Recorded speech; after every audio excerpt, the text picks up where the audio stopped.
us a chance to discuss important issues that together we'll confront in the coming year, both at the state and local levels. We truly appreciate your support and partnership as we all seek to do the very best we can for our students. I want to first start by acknowledging our wonderful students. As you were joining us this morning, you were able to view elementary art exhibit called Winter Wonderland. So we hope you enjoyed that artwork, and as you leave, as we end today, you'll have an opportunity to see more of that if you feel like sticking around for a minute. This work is celebrating elementary art and is on display in the visual arts section of the AACPS website under student galleries. We would like to thank Eleni Dykstra, coordinator of visual arts, and Christopher Whitehead, visual arts teacher specialist for Anne Arundel County Public Schools. I am Melissa Ellis, president of the Board of Education. And on behalf of my fellow members, again, I want to welcome all of you this morning. And it sure isn't the same as being in a room and seeing all of your faces. So bear with me as I make introductions. It's hard for me to monitor and keep track of who's joined us so far today, this morning. So with that being said, we have with us Vice President Dana Schallheim, member Candace Antwine. She was able to join us by phone this morning, so she's with us. We should have Robert Silkworth, Drake Smith, Joanna Tobin, and Michelle Corkdale. But again, my apologies if someone has not yet been able to make it on here, but I do want to let you know Ms. Frank could not make it this morning. As well, Dr. Arlotto was not able to make it this morning either. He is actually moving his daughter into college. So he wasn't able to join us. He sends his regrets, but we do have with us Deputy Superintendent for Academics and Strategic Initiatives, Dr. Maureen McMahon. We have our Deputy Superintendent for Student and School Supports, Ms. Monique Jackson. Our Chief Operating Officer, Alex Chiknovich. And our Legislative and Policy Counsel, Ms. Jeanette Ortiz. For those of you who were, if I can, I would like to acknowledge those of you who have gotten up this early morning to join us.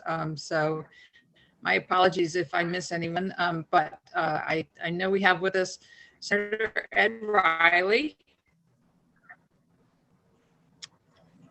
Delegate Mike Rogers, Senator Pam Beidel,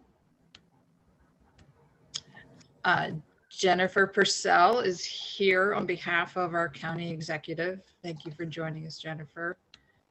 Delegate Sandy Bartlett, Councilwoman Allison Pickard, Councilwoman Jessica Hare, Senator Sarah Elfreth, Delegate Shanika Henson, and Councilwoman Amanda Fiedler. If I have missed anyone, please unmute yourself and let us know you're here with us today. Okay, great. I'd like to get started. And so I want to share with you the theme of our message to you this morning is grace and flexibility.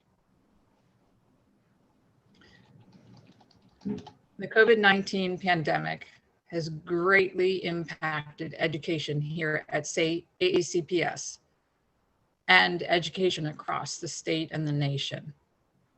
The last 10 months have been an incredibly difficult time in our history and for everyone associated with our school system.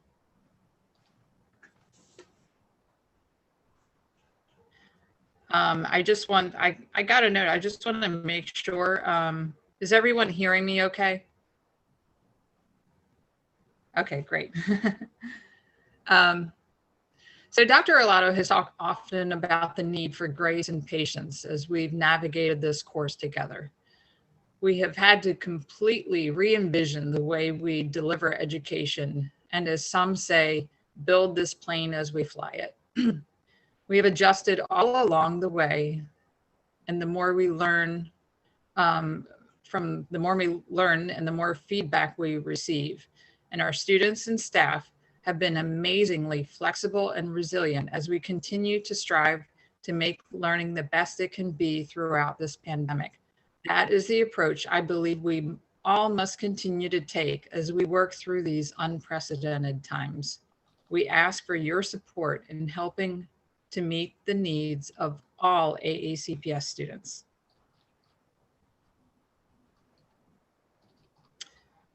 First, we need your help with legislation to hold school systems harmless for enrollment declines. Among the many uncertainties brought on by COVID-19 this past year has been a drop in student enrollment in the Anne Arundel County public school system. At this time, AACPS anticipates a decrease in enrollment of approximately 1,500 students, which for budgetary purposes translates to potential federal, state, and local revenue loss of nearly $21 million in per pupil funding. Melissa, this drop in enrollment is temporary. Most, if not all, of those students will likely return to us. A loss in per pupil. I'm sorry. Melissa, can you hear me okay? Or are you on I a can. display? Okay. Can you hear me? Yeah, you're fine. Melissa, the question about the 1,500. My apologies. Okay. There appears to be a delay of a couple seconds between you talking and my talking. So when I'm done, I'll say over. All right? Over. So Melissa, sure. on the 1,500 sure. students, I presume some of them are going to private schools for the benefit of an in-classroom education. But do you have any sense of how many of them have dropped off the grid because of lack of internet and electronics? Over. Thank you, Senator. So my understanding is that a number of students have left for in-class opportunities, like you said, in private schools. There's also, I think, a fair number that have chosen to homeschool at least through virtual learning. I know that, actually, let me turn this over to Mr. Cheknovich because he can give, I know our numbers, our last update, the numbers who did not have access were very, very small. Mr. Cheknovich, can you weigh in on that? Sure. Good morning, Alex Cheknovich, Chief Operating Officer. So Senator Riley, when folks leave us, they obviously, submit paperwork that they're disenrolling, but they don't give us, in all cases, their exact point where they're going to be landing. So in terms of connectivity issue, I believe we had 6 students, Senator Riley, last I recall, that did not have connectivity in some manner. That's a very, very low number out of the 1,472 students. We did, as you indicate, lose students to both private and parochial settings, but the majority of the students, because of the shortfall of open seats in private and parochial, the majority of the students are simply availing themselves of 100% homeschooling opportunities. So they're receiving instruction in the homeschool environment. But back to your specific point, connectivity, the number is 6, which is a remarkably low number given given our 80,000+ students, Senator. Melissa, this is Senator Vital. Can I ask a question since we've interrupted your presentation? Sure. Well, I have Mr. Zaknovich on the phone. I understand there's school supplies in some of the schools that have not been distributed. And there's one school in my district, school supplies are stacked up. And do we know how we're doing on distributing school supplies? I mean, this is January. Sure, Senator. So at the beginning of the year, the students received backpacks with school supplies. And then we reordered sufficient school supplies to have them available in the building if and when students arrive. So the plan was to distribute basically a first tranche of school supplies directly to the students and then restock the buildings in the event that's if and when students return. Because as you know, that's not, the date of that is something that has been the subject of tremendous uncertainty. And essentially from the logistics perspective, Senator, we need to make sure that on a 2 weeks notice or 4 weeks notice, we were ready to have everybody in. So we're kind of trying to keep a foot in both ends of it, distributing supplies to students, as well as making sure the buildings are ready. Any youngsters that need school supplies, they understand they're supposed to reach out to their school administrator, to the administrative team at the school, and that school will make arrangements to assist them in a pickup and a distribution. If they, for example, ran out of a particular kind of binder, they can certainly reach out to the school to be restocked. So, Mr. Zaknovich, can you tell me that we have checked with our schools to make sure the original backpacks were distributed? Do we know that? Yes, that we do know. And I'd find it almost unimaginable, Senator, that somebody wouldn't have one. When we distributed them all at the beginning of the year, and there were multiple rounds in case somebody had a scheduling issue or not. But again, if somebody does, Senator, please have them promptly reach out to their building administrator. We will get it into that child's hands in days at the most, I promise you. Thank you very much.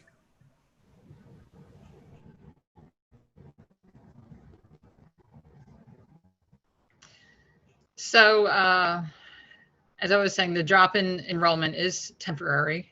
Most, if not all, these students will likely return. And when those students are back, the fiscal cuts will mean increased class sizes and inadequate resources for all students.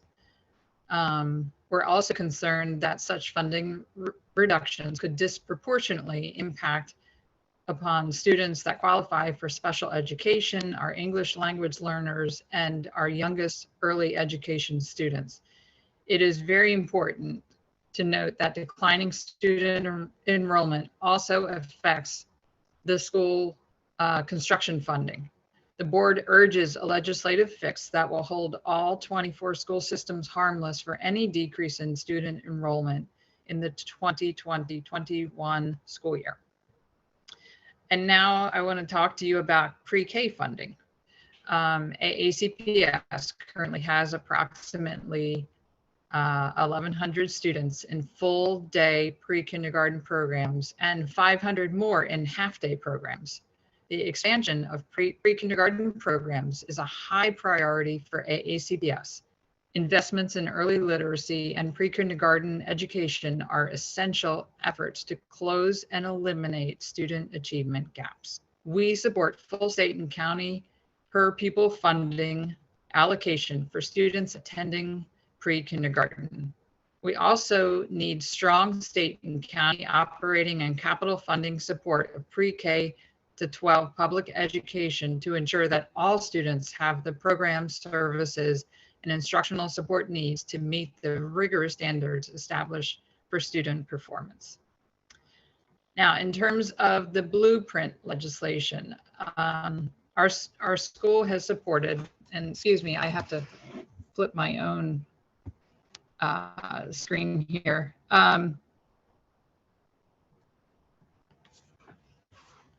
So Our board has supported the charge of the Commission on Innovation and Excellence in Education to review and address education funding issues in Maryland, particularly the statewide education funding gap, which is said to be nearly $3 billion in state funding and nearly $1 billion in local government investments. While we have supported the work of the Commission and the priorities identified in the proposed legislation, AACPS would like the following concerns addressed by the General Assembly. Provide funding for school system management of private pre-K providers. Revise the definition of teacher to include all certificated employees. The current definition excludes employees at AACPS who are currently represented by the same bargaining unit as teachers.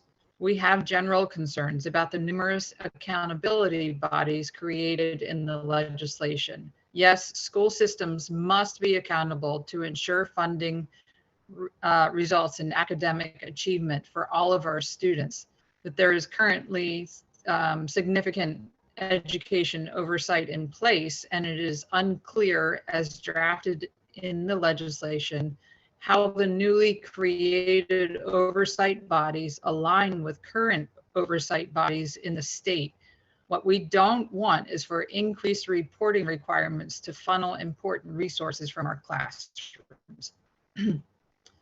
In terms of COVID impacts, the COVID-19 pandemic has caused an economic downturn and reduction in state and local revenues upon which Maryland's public schools rely. Accordingly, AACPS continues to advocate for increased state and federal funding to uphold Maryland's constitutional obligation to fully fund public education. We urge you to develop and support legislation that would help school systems address the impacts that COVID has had on our ability to best educate our students. Now, our infrastructure backlog. With a $2.1 billion infrastructure backlog, we strongly support the development and funding of adequate and equitable state funding to assist with public school construction, renovation, and major maintenance projects. We need a stable state source of public school construction funding, and that is made more important with the passage of unfunded mandates. I talked a minute ago about the importance of expanding pre-K. The state, as many of you know, mandated full-day kindergarten to start in 2007. That mandate came with no construction funding. However, we recently finished construction in a 6-classroom kindergarten addition at Linthicum Elementary School and have 2 more additions to construct to fully address the 14-year-old mandate. The Built to Learn Act. In addition to the infrastructure backlog, we have a $383 million maintenance backlog. Let me share 2 startling statistics. AACPS has the 6th oldest building fleet in the state, according to the most recent information from the state. We grew by over 10,000 students in the last decade and are projected to grow by yet another 10,000 students in the decade ahead. Our fiscal year 2022 capital budget request is a $234.5 million, $65.1 million of which is state funding. With a $2.1 billion infrastructure backlog, AACPS strongly supports the development and funding of adequate and equitable state funding to assist localities with public school construction, renovation, and major maintenance projects. We know it is a big lift, but we must do both public school CIP construction, the NOT Commission funding, and public school operating budget, Kerwin Commission increases, not one versus the other or one at the expense of the other, but both. We are currently 15th of 24 jurisdictions in the state in per pupil funding from all sources. So I'm sorry, I'm having a little trouble with my screen. So we look to each of you to ensure that AECPS does not lose any funding. We need to move forward, not backward. Transportation flexibility. AECPS supports legislation or regulations that increase a local school system's flexibility with respect to permissible vehicles or bus types utilized to transport public school students. As AECPS makes strides in improving our school system transportation, this flexibility will enable us to better offer safe and efficient transportation for our students.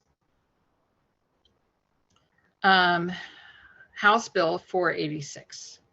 This legislation passed in 2019 was intended to help student safety. The legislation extended the background checks process for employees who have contact with children, and we fully supported that. However, the law has also created a protocol that unintentionally caused lengthy delays in the hiring process, not just for our school system, but for the school systems throughout the state. As a result, we opened the school year with teachers, bus drivers, and the like in limbo, waiting for paperwork to be returned. The original bill sponsor is expected to introduce legislation this session to address the obstacles school systems have faced as a result of the 2019 law, and we urge our delegates to support it. And finally, we hope that as elected officials, you reach out to AECPS and the board regarding education matters that come your way. I welcome a phone call or a meeting with each one of you, and I'm sure my colleagues feel the same way. It is essential for us to work together, and we look forward to collaborating with you all to elevate all students and eliminate all gaps. And with that, I welcome any questions you have this morning or comments.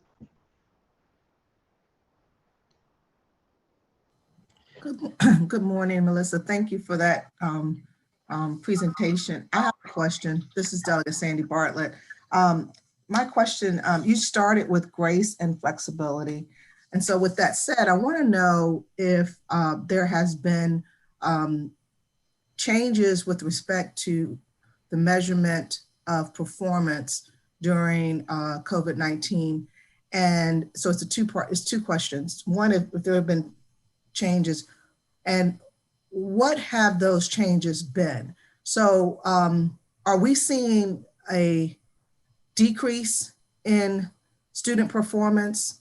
Are we seeing an increase, or just how has that been measured? I would think at this point we might have some idea more than what we had during the spring. So Delegate Bartlett, this is Maureen McMahon, Deputy Superintendent for Academics and Strategic Initiatives. It's a good question you're asking. One of the things that happened in our reopening plan for the state of Maryland that we had to provide the state was we had to address the issue of recovery learning, and we had to address the issue of how we were going to measure learning moving forward, because it would, out of necessity, be different than in the past years when we were in brick and mortar. So we have put in place, especially at the kindergarten through 8th grade level, the iReady tool. It's a diagnostic tool as well as an instructional tool, a smart tool that allows students in a gamified kind of way to move forward with their reading and their mathematics, so that while they're moving forward with practice, we're also assessing it. And we're also aligning that to their grades. So kind of a double opportunity for us to see the different way that they're learning in this virtual world. In the other classes, we're certainly looking at grades, and we're looking at benchmark scores as we have in the past. So we're watching quite closely. And do we see a difference? Well, we see strong learning happening, but we also see that it's challenging for some students to engage in the virtual world. And we're adjusting our schedules and adjusting our strategies a bit going into second semester based on the teacher feedback, the student feedback, and the parent feedback that we're seeing out there for virtual learning. So it's a good question you're asking. We are attuned to measuring it in the ways of old as well as the ways of new going forward. And the end of this semester will be an important point for us in time to actually look at student achievement across the board, especially among the various student groups. And if I may, I have 2 more quick questions. I'll just knock them all out now. How have things been going for our students with respect to their behavioral and mental health? Do you have measurements to the same, and what has been your finding with respect to this new environment? And then my second question is, you mentioned the standard method of measurement, and not everyone learns based on talking to someone through a screen. So I'd like to know what other alternative teaching tools are in place. I mean, some folks are still fine with the telephone in some regards, so that they can have that one-on-one with the teacher. So I'd just like to know what other teaching mechanisms are in place. And that's it. Good morning, Monique Jackson, Deputy Superintendent, Student and School Support. I will begin with your first question and then start with your second question, and then Dr. McMahon can fill in the blanks with the second question. So our behavioral health, as you know, we were one of the first school systems to institute telehealth with our school psychologists. That was very, very helpful. Additionally, what we have found as our pattern in our collection of data is that much of the behavioral health, many of the behavioral health issues have to do with families. And we have focused effort on family support. So a student who may be in 5th grade has a sibling in the 11th grade, and making sure that we attend to their basic needs, making sure that families have access to food, the internet. We work very, very closely with our public housing department to make sure that in our Office of Equity and Accelerated Student Achievement, as well as our student services and our school principals, are really working to continue to touch base with families that they know may be struggling. Those continued checkpoints, and it may even be something as simple as an exit ticket at the end of class to make sure that we are connecting with students. We hope to continue as we offer opportunities, more in-person opportunities, clubs, activities. As Dr. McMahon alluded to, our schedule is very, very purposeful. We have time set aside in our schedule to help with the behavioral health of our students. We have wellness block in high school. We have second step in grades pre-K through 8, all aimed at helping us gauge the emotional, social status of our students and our families. We are very cautious, but our PPWs have been making home visits. At the beginning, we didn't know a lot about the virus. We didn't know a lot about protection. We didn't know a lot about precaution. And so those visits were few and far between, but now they've been really ramped up to make sure that we provide assistance. You can drive by schools, and many of you all have been very, very instrumental in this. You can drive by schools on a Saturday and see that they're really the epicenter of the community and helping to provide food, clothing, and things of that nature. So to your point, we are not seeing as many behavioral issues. We don't have as many, because many of the barriers that some of our students in need are facing we're facing during brick and mortar have been eliminated. This idea of I've got to get my brother and sister ready for school and then I have to get myself ready for school. Well, yes, that still has to happen, but fortunately it's in the comfort of your home. And so many of those attendance issues we don't see.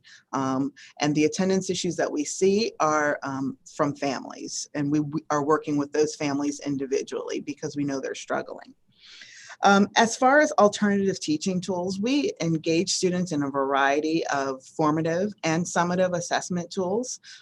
As a parent of students in the school system myself, I can see firsthand some of the engaging tools that we have online to help them. So it's not necessarily every assessment, every activity is not always, we had as multiple choice or an essay. They are creating, they are synthesizing information, and they are working in groups.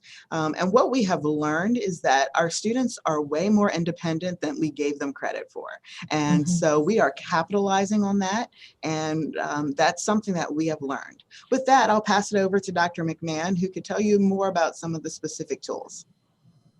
Thank you, Mrs. Jackson.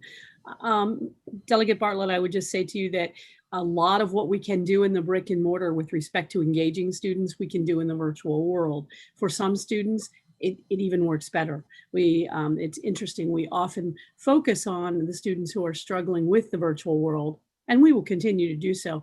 But we also have to tell you, there is a story out there about the 10 to 20% of the students doing extremely well in the virtual world. So it's an interesting balance. Students are able to create, as Mrs. Jackson said, audio and video responses that are more difficult in the brick and mortar school. And so we're seeing a wealth of opportunity. And yes, wherever there is challenge, teachers are working in their office hours and they're working in their virtual flex time, small group time to alleviate the challenge one-on-one or in small groups with students. Thank you, Dr. McMahon, and thank you, Mrs. Jackson. I appreciate your responses. Thank you, Delegate, for your great questions. I was able to see that Delegate Heather Bagnell and Delegate Dana Jones were able to join us. My apologies, I missed you in the beginning with our introductions. And I believe Senator Bidel, you have a question? I do. Thank you very much, Melissa. Two quick questions. One is, how are we doing with surplusing the Severn Center property? Has that been sent to the state yet, the surplus request? Thank you. I don't know the specific status. Mr. Zakhanovich is raising his hand. Yep. Mr. Zakhanovich, if you could weigh in there. Sure, we're working actively, Senator, with the county. As a matter of fact, we had a meeting on it with the county just this past Thursday. Their design engineers, MK Engineering, which is their consultant, is finishing up the final set of documents, which are the drawings and the deed. Mr. Swain, Greg Swain, the Office of Law Chief Counsel, is working with Darren Burns, our attorney, to finalize the transfer deed, which is the other piece, Senator, that's required.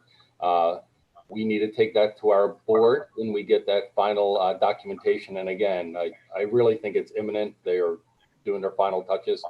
We have to put that back on the agenda, Senator, for our board to take one more vote on it. They've already taken 2 votes on it. So not being presumptive, but I believe the board is fully supportive of this. And then that entire package will go over not just to the IAC at the state, but will also go to the state of Maryland Department of Planning, which oversees the state clearinghouse on land activities. So Mr. Zakhanovich, if you could let me know when that happens, I think that our Senate delegation would like to write a letter of support to try to move that quickly. The hope is that we'll break ground on that project in September, but without the surplus complete, there won't be a groundbreaking. So one other piece of information for you, Senator, is the county has already filed for their permits. So we're working on this activity in sort of a parallel or concurrent fashion as opposed to linear. We know time is of the essence, and that is why we were fully supportive of the economic development corporations submitting their permits. We work with them to sign the documentation. So the county's inspection, INP division, and zoning department inspection and permits are actively working on the design documents as well. So hopefully these two parallel tracks can reconvene at the correct time. And just like you, we are anxiously awaiting the groundbreaking for that project as well, ma'am. Thank you. And my other question is probably for you also, is how are we doing finding property for another high school in North or Northwest County? Have we located anything? Because, you know, the overcrowding at North County High School has been a concern for me for a long time. Yes, ma'am. So in our capital improvement budget, we do have another out-year project for an additional high school in that quadrant of the county. We continue to work with the county executive and his staff to identify an elementary school site in the northwest quadrant of the county, as well as a secondary school site. As you may recall, the county executive and county council were fabulous in assisting us with acquiring an elementary school site in West County in the area of the Two Rivers development. That certainly was a tremendous and imminent need for the youngsters in that part of the county, south of, you know, Odenton and Four Seasons. But again, we are actively working with the administration, and there are two projects in our CIP that are predicated upon us finding suitable land in order to be able to construct them. So the county's been great partners, Senator, and I do not in any way, shape, or form doubt that they were any less committed than they have been in the Two Rivers project. Thank you. And I have seen it in the CIP. That's why I was asking if property had been located. So thank you for that response. Thank you, Senator. I believe Delegate Henson has a question. Thank you. I wanted to ask about the joint initiative on eliminating the achievement gap. I had an opportunity to watch the presentation that you all had with Dr. Arlotto. Where is the board in adopting the policy and implementing the recommendations of the work that was done?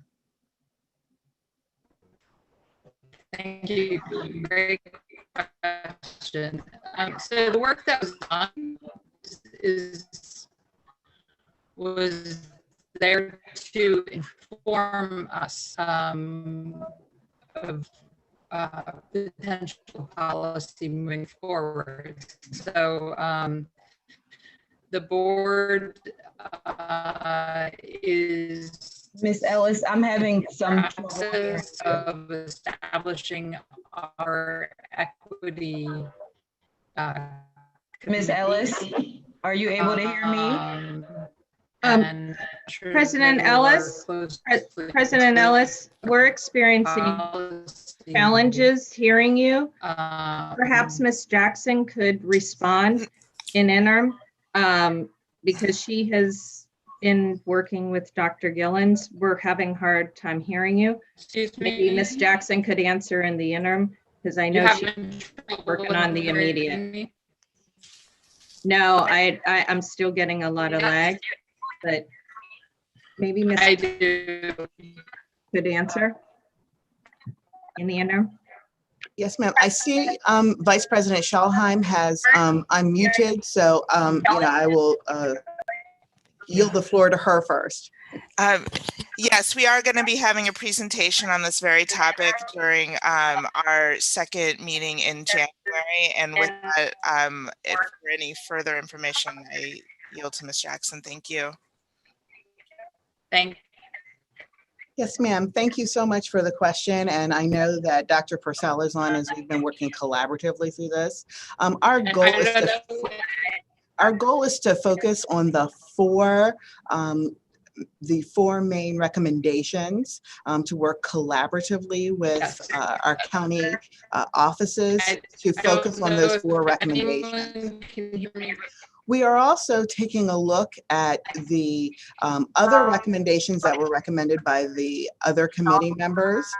We are creating those things that we call that are part of our standard operating procedure, so that the public knows where we are with some of those other additional items as well, especially as it relates to the curriculum. We are working collaboratively to develop a website so that the community can click on and see our progress at any time. And finally, we're working with County Executive Pittman as well as Dr. Arlotto on the initiation of the Oversight Committee. With that, Dr. Purcell, is there anything that you wanted to add to that? Because as I said, it is a joint effort. And so Dr. Purcell, I think you're on here. Yeah, yes, ma'am. I see you. Yeah, and you covered most of it. I think the presentation is on the 20th to the board.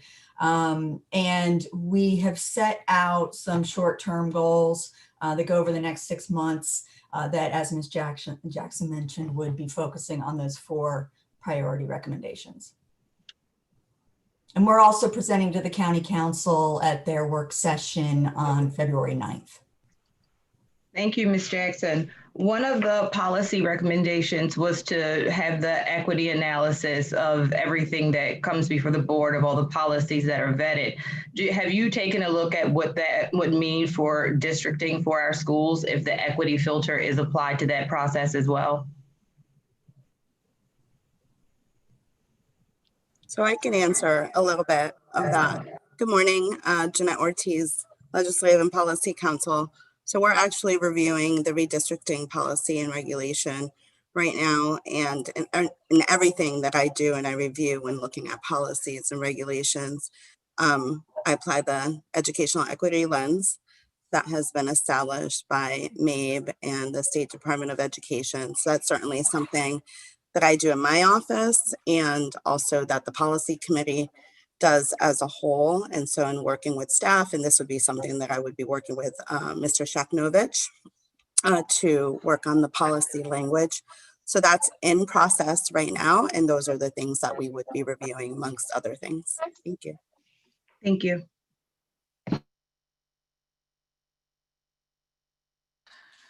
I believe President Ellis is still having some audio difficulties, so if there are additional questions, I'm happy to field them.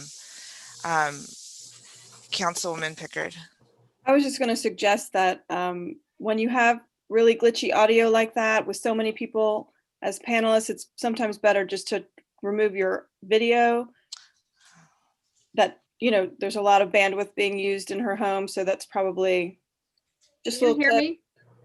Yes, yeah, we can, much better. So, funny you say that, Councilwoman. I switched to another device and I tried to turn my camera on and it won't come on, but now it seems that my video is better. Thank you for that suggestion. Do you have any questions, Councilwoman? Not at this time, thanks. Thank you. So my apologies, I can see you, but I just can't get my camera going right now. But that being said, oh, there we go. Delegate Bagnell. Thank you so much, President Ellis, for the presentation. I had a question about teacher assessment and tools for professional development support. Given that when we went to a virtual world, it was a very quick pivot, and then we spent the summer really developing out how we were going to approach online education. And I know that there's a lot of talk about the reopen plan, about whether we go hybrid, about what the timeline for that is, and with the delays in the vaccination rollout. I'm wondering what tools we have for teacher assessment and to aid them as we're transitioning, in this virtual world. How we're assessing our teachers, and also what tools we're providing if there are struggles within that world, and as we look at approaching a hybrid, which has been challenging for other jurisdictions. Yes, thank you. That's a really great question. Ms. Jackson, I think you would be great for that question. Thank you, President Ellis. Dr. McMahon and I will tag team it. I do want to begin by saying the tools that we utilize in brick and mortar that a school-based administrator, school-based leader would use, such as the walkthrough tool, we're utilizing now. So those of you who have children in the school system know that your child's assistant principal or department chair will pop into a classroom at any given moment. So that's one of the informal tools that we utilize. We utilize the walkthrough tool to help assess and gauge our teacher readiness and the need for professional development. Additionally, I'll go back to the schedule. Our schedule was developed purposefully to afford teachers the opportunity to, number one, engage in professional development on a regular basis, now more than ever. Wednesdays and some days before or after school are really focused on that teacher professional development. Systemic. So for example, our systemic focus on eliminating the opportunity gap, social justice, all of those topics are covered on Wednesdays. In addition, every school has a school improvement plan based upon the needs of their students. And the school-based administrator is afforded the opportunity on Wednesdays to utilize the data from the school improvement plan, as well as the walkthrough data to make changes. So for example, if there is a tool such as, iReady that some teachers are struggling with, they would be afforded the opportunity to have professional development on whatever topic that is. And then finally, there's some self-paced teacher professional development that the teachers are afforded the opportunity. Under Dr. McMahon's leadership, we have an amazing professional development library where teachers are able to check out books and they're able to engage in book studies, now more convenient than ever before. And so those are some of the opportunities that our teachers have that are directed and guided by school level data. Dr. McMahon? And that was wonderful, Mrs. Jackson. And I would just add that we do have an electronic infrastructure under all of our professional development known as Unified Talent. And so the teachers can avail themselves of an automatic sign up. So they constantly know what's available out there. The waterfront is wide, and they can avail themselves of the sign up opportunities and not only experience professional development within their schools, but also across the district in the hours during the day and in the evening hours. Thank you very much. Ms. Ellis, if I could just ask a quick reopening question following up to that. I think we're all very much building planes as we fly them. I can speak for my colleagues in the General Assembly.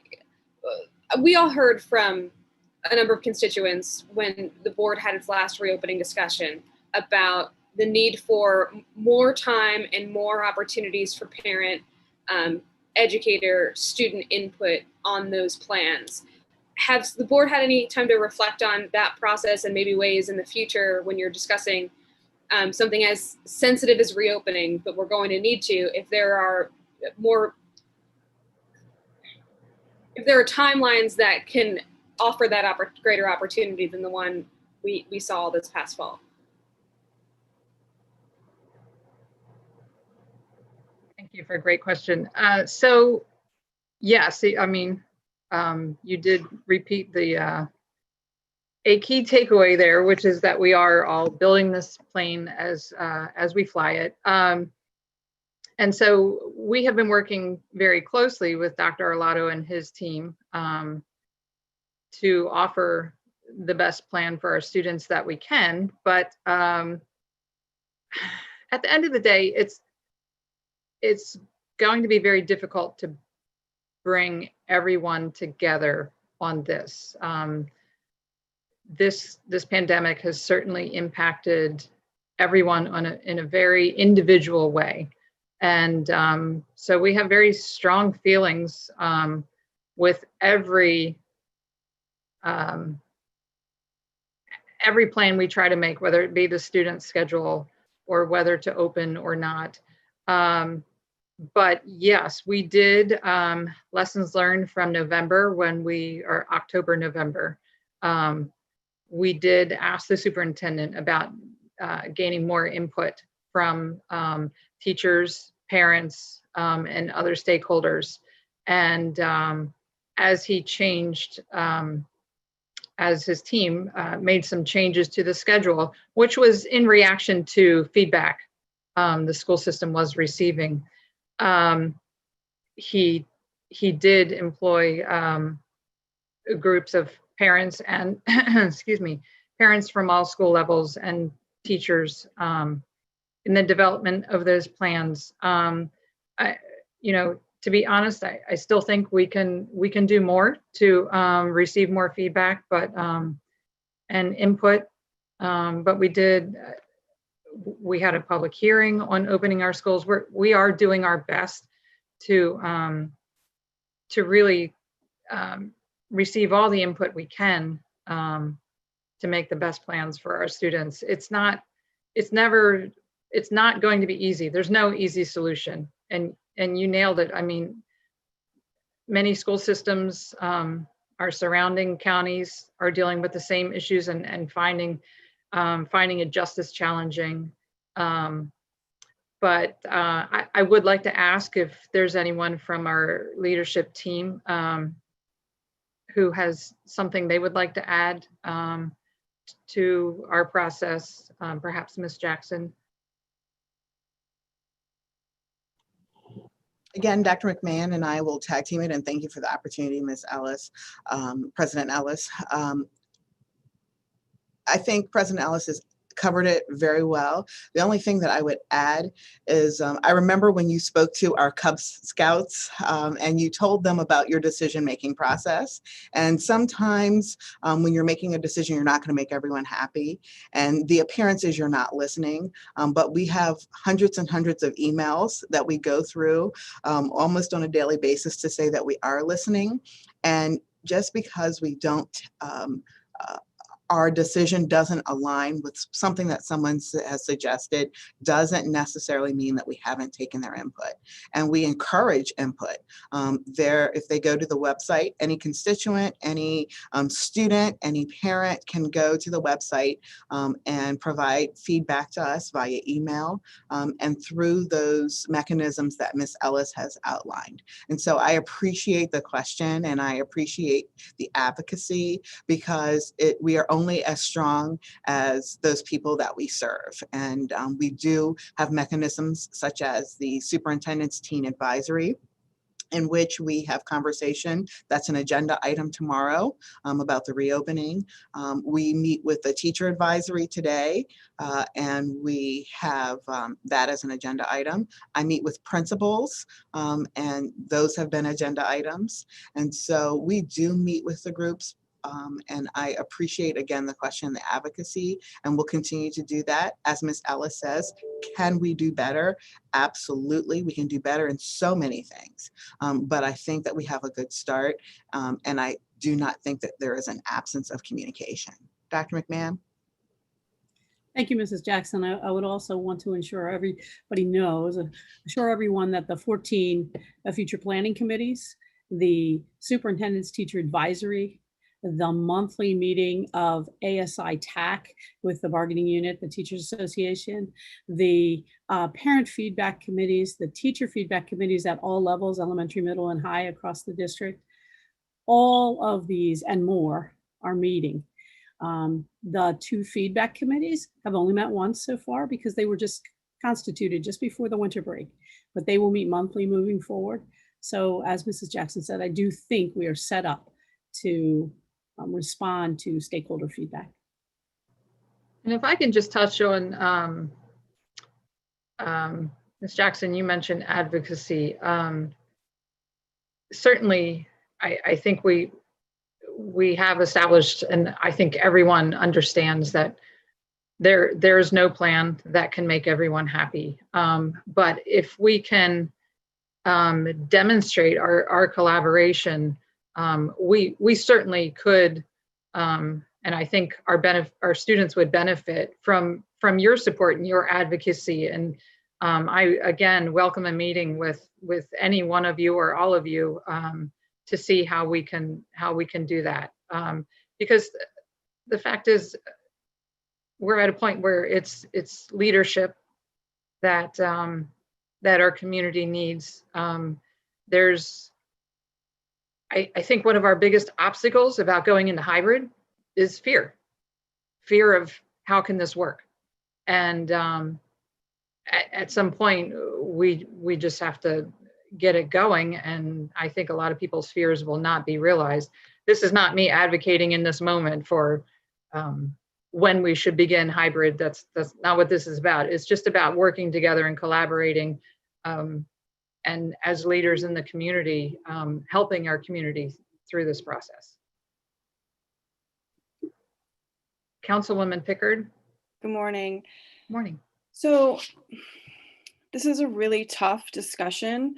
I've been monitoring, I have 3 children in the public schools, 1 at every grade level, plus as obviously as an elected official locally. We do hear from all sides. But, we're in a different place than we were even in October, November. We have case rates that are out of anything we've seen since March. Our testing positivity rate is high, but we also have the vaccine coming for our teachers and staff. So it's my understanding from constant communication with our health officer that metrics will be adjusted with that in mind about, okay, now we have staff being able to be vaccinated, but we still have these really out of control case rates. My question is, do we have a sense, not necessarily from for at the building level, at the individual school level, of how are the teachers and staff, the adults coming, being asked to come back into the building? Do we have a sense of where they are with the vaccine and a willingness to get back into the building? So, I mean, certainly, as I believe Dr. McMahon mentioned, there are regular meetings with the teachers union to make sure that their concerns are understood and addressed. I'm not sure that just asking the union necessarily represents all the different views. I certainly have heard from teachers who would like to get back in the classroom. But again, as we are ramping up our efforts to receive more input, Dr. McMahon mentioned that the committee of teachers has met once, and those meetings will continue. So we're definitely, I don't know that I could answer in this moment how teachers are feeling. I mean, we're getting emails. I can tell you that by my observation, looking at emails, a lot of teachers are advocating for following the health officer's recommendations, and so that makes me hopeful that a large percentage of our teaching staff will be getting the vaccines. They will be opting to do that, and so I do hope that we are close to moving forward, but we are working closely with TAC and constantly receiving that input. I don't know, Dr. McMahon or Ms. Jackson, do you have anything to add to? I think this is Ellis. A lot of what you said makes total sense. The notion is we don't know exactly what we don't know yet, right? With the health metrics ever changing, and right now kind of on the climb, there is anxiety at the very least. There's also certainly numbers of teachers who have voiced their willingness and desire to come back, and there are others that are fearful. So I do think at this moment in time, we are in a place of that the uncertainty in the world just mirrors the situation with us, mirrors the uncertainty in the world. Well, I appreciate that. I think it's important to acknowledge the uncertainty is being felt on every level. When people speak incredibly adamantly about one issue or another during this pandemic, that's when I tend to get a little nervous because I don't know what the right answer is. I don't know. I don't know. I have been watching other school districts and monitoring what's happening across the country. And I know schools are in session in other states, but I also know their case rates are high, their spread is high, their hospitalizations are high. I did have an opportunity to just look. I hail from the great state of Georgia and the Cobb County, in fact. And I was really curious because I'm really curious about how we handle school for 85,000 students during this time. And I don't know what the right answer is. But I did see that school in Cobb County in the winter months from October to their winter break, while they were in school, I think some hybrid situation was happening, but they also had 1,500 cases of spread and a teacher die of COVID. And then in the last week before the Christmas break, my high school that I graduated from actually ended early from their in-person school week because they had an incredible outbreak and 23 high school students had tested positive for COVID. So I'm not saying this I'm not trying to spread fear. I'm just trying to understand how, Maryland has been a bit more conservative with opening schools during the pandemic and other states have not. The nuances of these conversations are really where we need to be living, because just because they're open doesn't mean things are sunny and bright. They are having community spread. People are contracting this virus. And at the other end, we're not in school. So I see, while I would say my kids are doing well, it is time. I can see some of those other effects where I would like to see, and they could benefit from a hybrid situation just to get out of the house and to have that, some other experiences with that school provides. Academically, they're fine. Their well-being, they're fine. I don't think my family is the test case by any stretch of the imagination, and I would never profess to say that. But I'm just concerned, and it's very difficult. We all know, as folks in the public sphere, to deal in the gray and the nuances with the public. So I see the struggles that y'all are facing, and I just want to, I see you and I feel the challenges that you're going through. And I hope we can come together as community leaders and at least try to be having intelligent and civil and informed conversations with all of our stakeholder groups as we move forward and lower the temperature out there for so many reasons. Thank you. Thank you so much. You made a lot of really great points. I think you really nailed it when you said none of us knows. None of us knows the absolute right answer. I can tell you that school systems across the country there's a wide spectrum of, I guess, precautions and how cautious one state or jurisdiction is to the next, just varies so much. So I do know that there are a lot of school systems who have been operating mostly in the hybrid model with, and it has been shown that there is very little, and in most cases, no spread in the school setting. That most cases that pop up in a school where it was someone who was infected outside of the school. And the reason they know that is if you look at the data, and I'm telling you this from Dr. K sent board members his resource. I will try and get that link to all of you because I think it's a really good resource. It's woman from Brown University, Emily. Oh, I'm sorry, can't think of her name right now.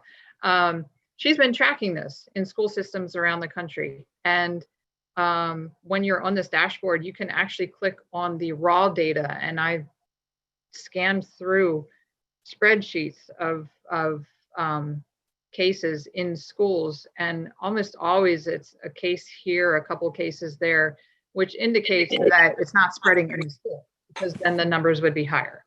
And the data goes up to, I think the most recent was, oh shoot, it's I think late December, but I'll try and get that to you.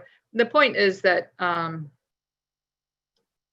yes, the safety of our students and our staff is our number one concern. That remains to be the case. But we do need to look at the data and realize that some of what we're going to have to overcome is simply the fear that people have when it is determined that it is safe to at least begin the hybrid model. So yeah, we need to, I welcome the opportunity to have these discussions and to collaborate. Do you have a follow-up, Ms. Pickard? I see you. Yeah, I just wanted to add, and I appreciate that. I just think we all on this call are community leaders, and the title of this presentation is Grace and Flexibility. And in the absence of any metrics coming from our federal government and even our state government, I would just ask everybody to have a little grace and flexibility at the local level as we work together to solve these problems. That's all. I'm done. Thank you. Very well said. Thank you very much. Councilwoman Fiedler. Thank you. Just a quick question on the non-core curriculum. When we think about curriculum that is non-core, I think about the culinary arts, music and arts. I know Delegate Bagnall and I are members of the AACPS graduate class of music and arts in our county. And I'm wondering how that's translating. At what point does curriculum become a challenge when you're talking about hands-on activity, using tools, using different things, items in the kitchen, because this really does open the door to career paths for a lot of our youngsters, starting as early as middle school when they have those opportunities. So I'm wondering first how that curriculum is translating virtually, and if we're seeing any impacts in participation as far as what you normally see in a band or orchestra or choral practice or any of those areas. Thank you. Great question. Dr. McMahon, would you like to give examples of how these classes are still taking place and how it's going? Thank you, President Ellis. Yes, Delegate Fiedler, it's very exciting out there, I have to be honest with you. The arts people, being among the most creative people we have really stepped up into this virtual world. And so if there's a tool to be used, they have found it. And we have certainly supported them with the use of these tools so that they are creating sectionals online where they bring multiple students together with instruments. They're doing lessons online. They're having choral practice online. They're doing virtual visual art exhibits. I won't tell you it's perfect, because what we are missing is the large group ensembles. We are certainly missing the ability for students to work with materials, hands-on materials, other than the ones that are at home. And so there are challenges to this. Early in the conversation today, we talked about learning materials and buying new materials for second semester. Among some of those materials are art materials that will be given out because of the need to increase artful thinking and the use of materials, and no one knew we were going to be out so long, right? So we are going to be moving forward with that. But the virtual world, including dance as well, has been going very strong. the collaboration among the art and music faculty also is the way that they have been supporting one another. And if one finds something amazing and has a strategy they share across the, with the leadership at central office, they actually share. It's been wonderful to see. And certainly I'm going to acknowledge there are challenges, but very healthy what's going on right now out in the schools in the arts. Thank you. And as a parent of artists, I have a dancer in the PPA, a theater student. Yes, challenging it is. And to be frank, it's not the same. Our students would prefer to be collaborating on their art, because art is very collaborative. But it is pretty amazing. I know when schools first shut down, everyone was asking, including myself, how are we going to do this? How are students going to sing, dance, play instruments? And it's still happening. Pretty incredible. Thank you. And I apologize if I can't see you. I'm looking for hands, but certainly feel free to unmute yourself and if you have a question.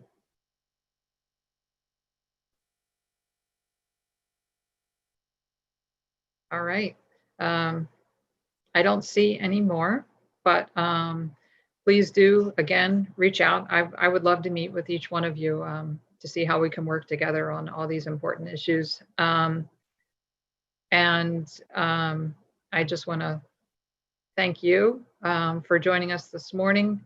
I want to thank our AECPS staff and fellow board members for coming together this morning.